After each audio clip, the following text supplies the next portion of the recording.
ఈరోజు ఒక కథతో మొదలు పెడదాం. ఎక్స్ అని పిలుచుకుందాం ఆమెను. 25 ఏళ్లు, పెళ్లి కాలేదు, తను ప్రేమించిన వ్యక్తితో రిలేషన్షిప్లో ఉంది. అయితే గర్భవతి అని తెలిసాక ఆ వ్యక్తి పెళ్లి చేసుకోనని చెప్పి వదిలేశాడు. అప్పటికే ఆమెకు 22 వారాల గర్భం. అవును, చుట్టూ సమాజం ఏమనుకుంటుందోనన్న భయం, ఆర్థికంగా నిలదొక్కుకోలేని పరిస్థితి, ఒంటరిగో బిడ్డలు పెంచలేనని ఆమె కనిపించింది. అందుకే గర్భస్రావం చేయించుకోవాలని నిర్ణయించుకుంది. కాని ఆమె హైకోర్టుకు వెళ్తే వాళ్లు చెప్పిన సమాధానం చాలా ఆశ్చర్యపరిచింది. ఏమని చెప్పారు? చూడండి, చట్టం ప్రకారం 20 నుంచి 24 వారాల మధ్య గర్భస్రావానికి పెళ్లై విడాకులు తీసుకున్నవాళ్లకి లేదా వితంతువులకు మాత్రమే అనుమతి ఉంది. అంటే అవివాహితులకు? అదే చెప్పారు. మీరు అవివాహితులు కాబట్టి మీకు ఈ హక్కు వర్తించదు అని తేల్చేశారు. ఓహ్!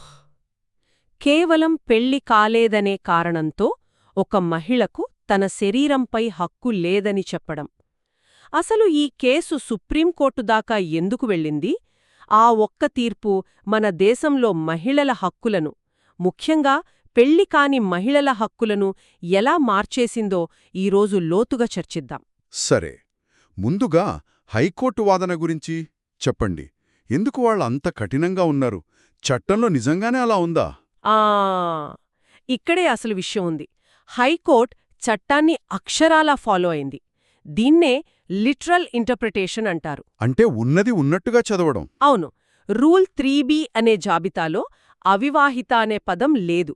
సో మాకు సంబంధం లేదు అన్నట్టుగా చెప్పేశారు. ఒక మిషన్లాగా ఆలోచించారన్నమాట. ఇన్పుట్ లేదు కాబట్టి అవుట్పుట్ లేదు. ఖచ్చితంగా. కాని సుప్రీంకోర్టు అలా ఆలోచించలేదు. వాళ్లు చట్టం వెనుక ఉన్న ఉద్దేశ్యాన్ని చూశారు. ఉద్దేశం అంటే ఈ చట్టం ఎందుకు చేశారు? మహిళలకు కష్టకాలంలో సహాయం చేయడానికే కదా. అవును. అలాంటప్పుడు ఆ ఉద్దేశ్యమే ముఖ్యం, అందులోని పదాలు కాదు అని సుప్రీంకోర్టు భావించింది. దీన్నే పర్పసివ్ ఇంటర్ప్రిటేషన్ అంటారు.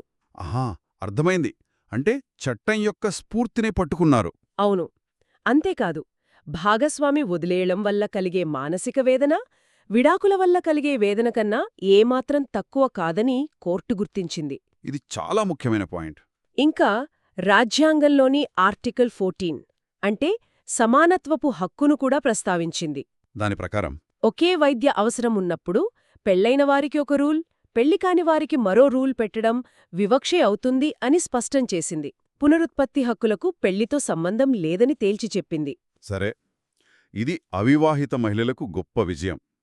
కాని ఈ కేసులో నేనస్సలు ఊహించని ఒక పదం వచ్చింది: వైవాహిక అత్యాచారం. గర్భస్రావ చట్టానికి దీనికేమిటి సంబంధం? ఇది చాలా సున్నితమైన కాని చాలా ముఖ్యమైన అంశం. సుప్రీంకోర్టు ఈ కేసులో మరో పెద్ద కంకి తెరిచింది. ఎంటీపీ చట్టం ప్రకారం అత్యాచార బాధితులు 24 వారాల వరకు గర్భస్రావం చేయించుకోవచ్చు. ఓకే. అయితే కోర్టు ఏం చెప్పిందంటే, ఈ చట్టం ప్రయోజనాల కోసం అత్యాచారం అనే పదంలో వైవాహిక అత్యాచారం కూడా చేర్చబడుతుంది అని. ఒక్క నిమిషం. అంటే భర్త బలవంతం వల్ల గర్భం దాల్చిన వివాహిత మహిళ కూడా? అవును. లైంగిక దాడి బాధితురాలు అనే కేటగిరీ కింద గర్భస్రావం చేయించుకోవచ్చు. వావ్, ఇది చాలా లోతైన విషయం.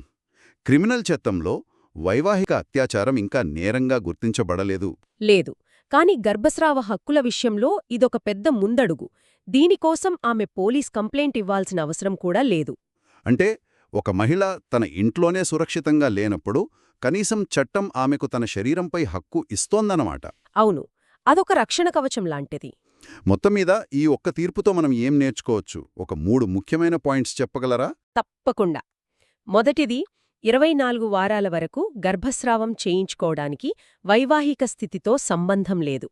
పెళ్లైనా కాకపోయినా హక్కు సమానమే. ఓకే. రెండవది, మానసిక ఆరోగ్యమనే పదానికి అర్థం విస్తృతమైంది. అంటే ఇప్పుడు సామాజిక ఆర్థిక ఒత్తిడి కూడా మానసిక వేదన కిందకే వస్తుంది. చాలా మంచి విషయమిది. ఇక మూడవది, పునరుత్పత్తి స్వేచ్ఛ అనేది ఆర్టికల్ 21 కింద మన జీవించే హక్కులో ఒక భాగమని ఈ తీర్పు బలంగా ధృవీకరించింది. అద్భుతం. అంటే ఎక్స్ కథ ఒక వ్యక్తి కథలా మొదలై దేశంలోని మహిళలందరి హక్కుల కోసం ఒక చారిత్రాత్మక మార్పుకు కారణమైంది. అవును. ఈ చర్చను ముగించే ముందు ఒక చిన్న ఆలోచనతో వదిలేస్తున్నాను. చెప్పండి. ఎంటీపీ చట్టం కోసం వైవాహిక అత్యాచారాన్ని గుర్తించడమనేది భవిష్యత్తులో మన భారతీయ శిక్షాస్మృతి అంటే ఐపీసీలో కూడా మార్పులకు దారి తీయవచ్చనే దానికి ఇదొక సంకేతం కావచ్చు అంటారా? ఇది ఆలోచించాల్సిన విషయం.